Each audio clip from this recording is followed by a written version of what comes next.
Okay, so we're just finishing up a renovation. This is at our own house, and I should have been documenting the whole thing, but I didn't. But I am going to document this for you. So this is our front porch. So right now, those are the old floors that we were living with. This is the door, we just painted it, it's fine. The insert's a little dated, but that's fine. Yeah, so we've done a little bit of drywall repair, and the reason for that is there used to be a oil water rad down there, and it just didn't keep the floor warm because there's no foundation around this floor. It's sitting up on posts, and it is spray foamed under there, but it just always was really cold, and it also wouldn't dry anything in here. So you'd have like wet snow boots or wet coats or wet mitts, and you'd wake up the next day, go to use them again, and they'd be wet. So anyway, so we decided to take that rad out because it didn't really do much. And I had to repair the wall. And then what we bought instead is like in-floor electric heat. And it actually runs off 120 volt, which is awesome because we already have a 120 plug in this room. So we can just wire it up to that. So what I did was, so in that junction box, there's basically power coming in from the panel, and then there's power that goes out that way and power that goes out this way to outside plugs, which we never really use anyway. And then underneath, I ran power that goes basically from that junction box down, and then it goes up to where there's going to be a thermostat. We bought like a really cool smart thermostat that runs on Wi-Fi and stuff. And so that will get mounted there, and then that will send power back to this junction box down here, and that junction box connects to the heated floors. So the heated floor elements are expected to arrive tomorrow. I just bought them off Amazon. And so today, the goal today is to get this room sanded, painted, and ready to install the floors tomorrow. Because once I install the heated floors, then I can run the LVT or LVP over top of them and finish off this room. So that's the goal.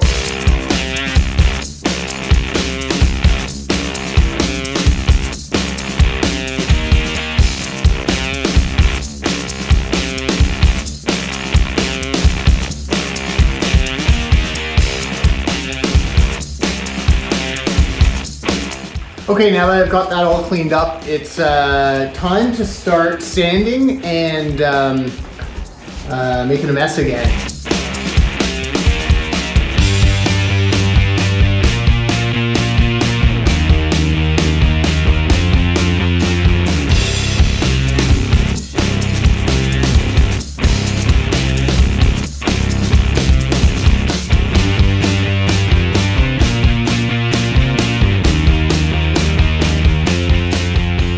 Okay, so either I'm getting better at spreading drywall mud, or I'm getting less critical. So basically I just have two areas to do.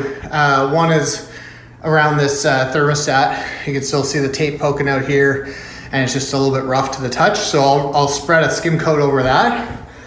And then the second spot is just down here. It's just a little spot. And I'm sure other places will pop up after I paint, and maybe I'll just have to touch them up with a little bit of drywall mud and some touch-up paint, but this is gonna be good enough. It's a mud room, what we call it, so we don't spend a lot of time in here. Anyway, I'll add a little bit more mud onto those two spots, and then wait for that to dry, and then I'll do the first coat of paint. So I got the other little coat of mud on. I found a few other little spots, but I didn't bother videotaping that because it's pretty, I don't know, it's just pretty boring and self-explanatory, I think. Anyway, so now it's on to, I'm gonna paint this trim. So this trim's gonna be white. This trim is also gonna be white. Same with that trim and the trim around the door. I don't have this trim on around this door yet, but I will do that after I install the floors, because it's just easier to install the floors and then put the door casing on. So even though I have to go around this one, it doesn't matter too much. Actually, that one's raised off the floor, so that makes it a little bit easier. But so that's what I'm gonna do. So the first step is just to clean it off, and then once it's clean, then I will mask off the window around the inside of the window, so that it can be nice and messy. I've already removed the screens. That's a lesson I've learned the hard way. So I've removed the screens so they won't get any paint on them. But I'll have to mask all these off, and then I can go to town with a couple of coats of paint. Actually, I'm gonna run a bead of silicone there. It takes about half an hour for that to dry, but I think it'll make a nice, a cleaner edge. So those are the things I'm gonna do. So I'll stick you back on another time lapse.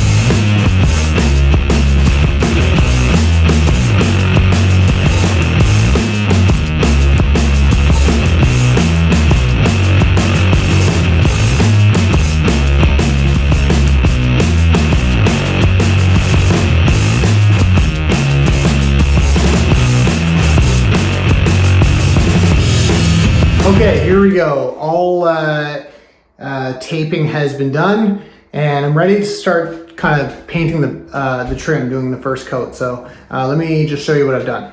So you can see on this window, I basically just taped along the vinyl, and I took special care to like cut the tape and just do an even job, because every minute you spend doing prep work, you save in cleanup. So that's what I've done here. Did the other window as well, and I'm just going to brush this. I'm not going to bother. Well, maybe I'll roll the outside. We'll see. And then on the threshold, I just basically put some sandpaper. I had a big roll of sandpaper, so I just flipped it over and taped that down on the threshold to protect that. And then basically, I didn't need to paint. I didn't need to tape that off, because I'll just use my brush, and then there's going to be a weather stripping that goes up against this edge here, so it doesn't need to be super clean. And then of course I don't need to paint I don't need to tape the outsides, because I haven't even painted in here yet. So the wall paint will cover any trim paint that gets on the walls. So anyway, that's the prep done, and now I guess I'm ready to start painting the trim. So let's do that. Hi, Sunny.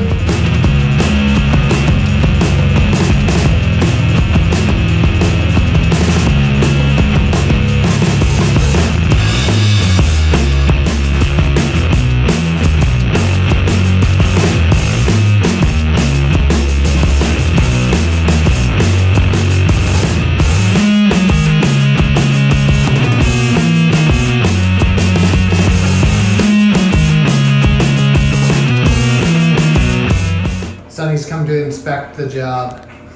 So that's just the first coat done. It's a dark color, like that gray that the trim was before. It was pretty dark, so it's coming through the trim paint. But a second coat will take care of that. I'm also noticing that the ceiling that I painted last week has some kind of thin spots. So I think I did do 2 coats, but I think I'm gonna do another coat now, because I kind of did the coats close together. So you can see that line there. And so, yeah, so I don't think it really did the job doing 2 coats before. So I'm gonna do another coat of ceiling paint, and then wait for the first coat of trim paint to dry. And then once that trim paint's dry, I'll do a second coat, and then I'll be able to start cutting in the wall paint. It's exciting.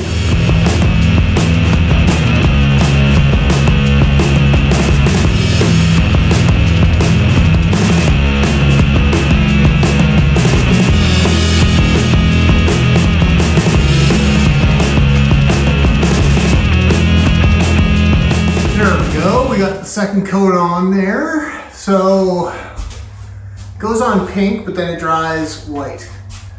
So hopefully that's enough to cover it this time. So So I'll wait for that to dry before I cut it in along these edges. Okay, that took a lot longer than I thought it was going to take. I think the trim took about 4 coats to get to cover up that gray, but here's how it looks. So there you go. Good coverage. And now I got this paint. It's called, it's the same color as we did in the kitchen. It's called whipped cream, I think. No, it's called Swiss coffee. So I'm gonna put that on the walls and probably leave it just with 1 coat overnight to dry, and then I'll do the 2nd coat tomorrow. So here I go.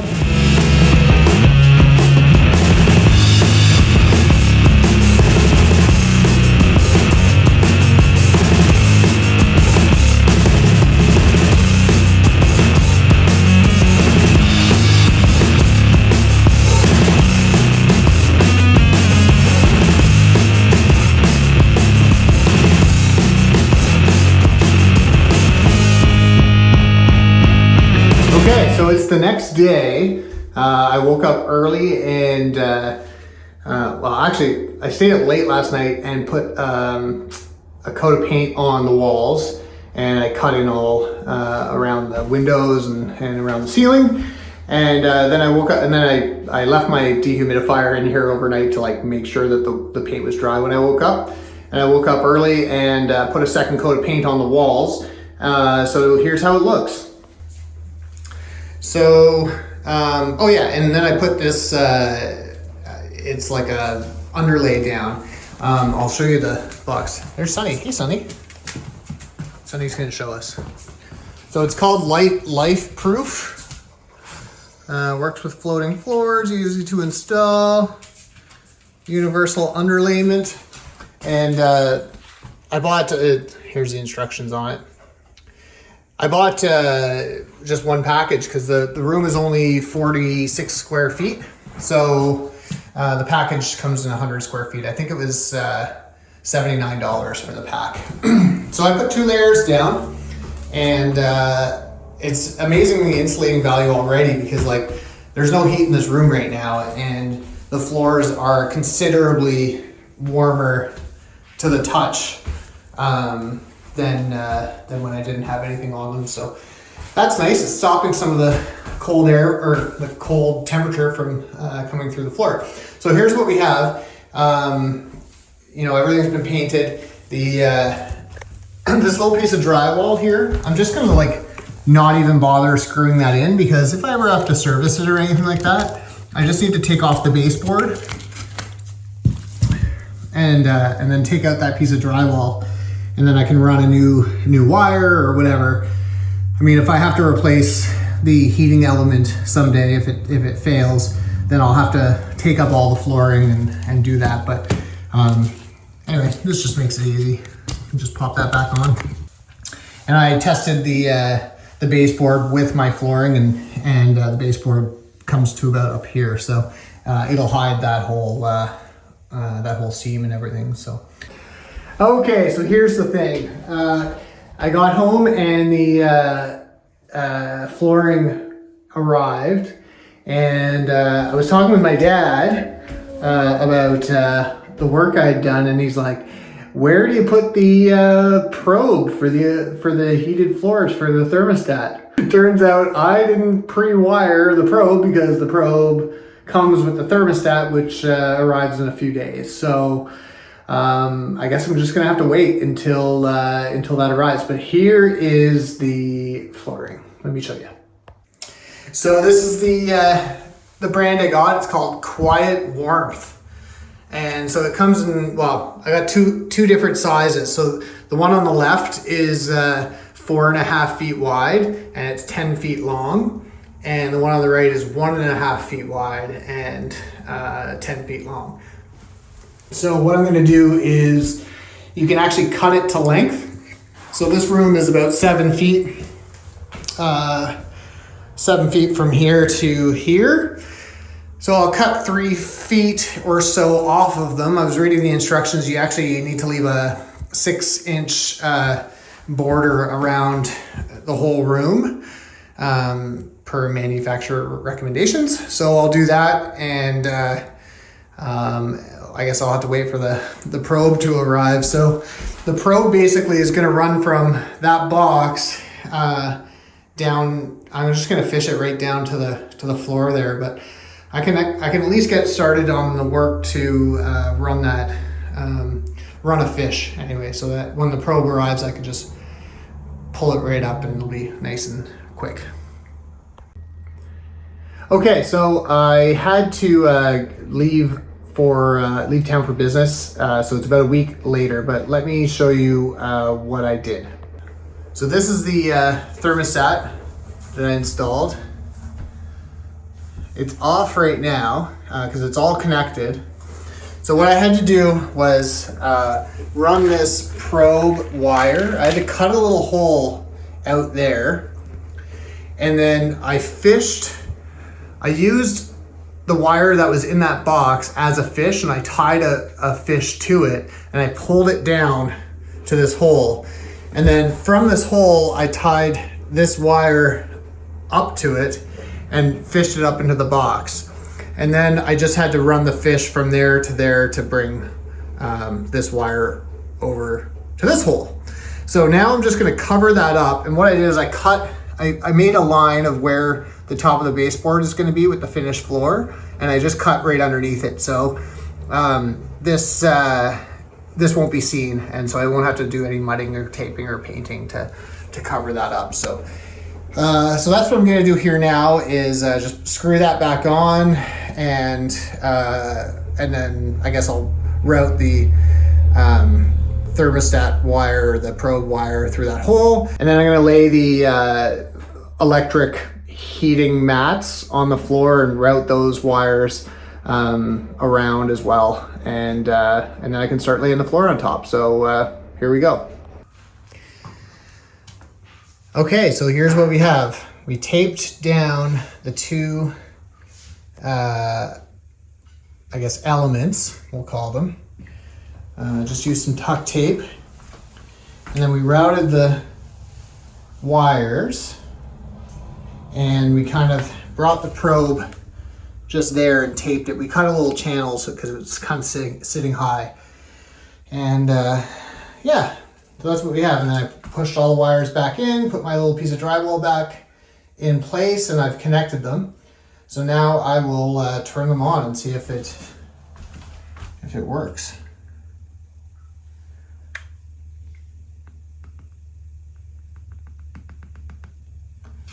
"25 degrees, let's see.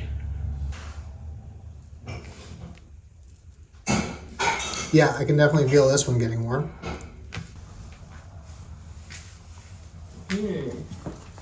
Slowly. Yeah. Okay, it's been about a month since I finished the installation of the heated floors. I wanted to see kind of how they worked over a few weeks, just to give you an update and finish off the video. But let me show you how everything turned out. So this is the flooring we put down. It's the same as the rest of the house that we had done. And there's all the trim back on. So you can see I actually used a PVC trim out here. It's just a PVC baseboard trim. And the reason I did that is it can be kind of like a wet area in the winter time when you have snow on your boots and it melts. And I just didn't want to put the cheap baseboard down and have it swell when it gets wet. So yeah, this is how it all turned out. And we put a nice light fixture up here. We like that. It's like a wicker kind of basket fixture, and it casts some cool light rays and shadows on the ceiling and in the room. Gives a good amount of light. And the thermostat's been working really well. It's right now, so you'll see it's about 2 o'clock in the afternoon. I think it's set to away mode right now because we generally just turn off the heated floors in the afternoon. Oh no, actually they're heating up because it's expecting us to be home soon. So it's set to heat up and be warm by the time we get home. So overall, I'm really happy with how this turned out. The floors are way warmer than they were before, and it's always nice coming into this room now with the floors being nice and warm. It'll be interesting to see how they hold up over the winter and if it keeps this room warm enough in the winter time as well. But I have high hopes. I think it's going to work. So if you like this video, make sure to just hit the like button and subscribe if you want to see more DIY content like this. And thanks for watching. We'll see you on the next one.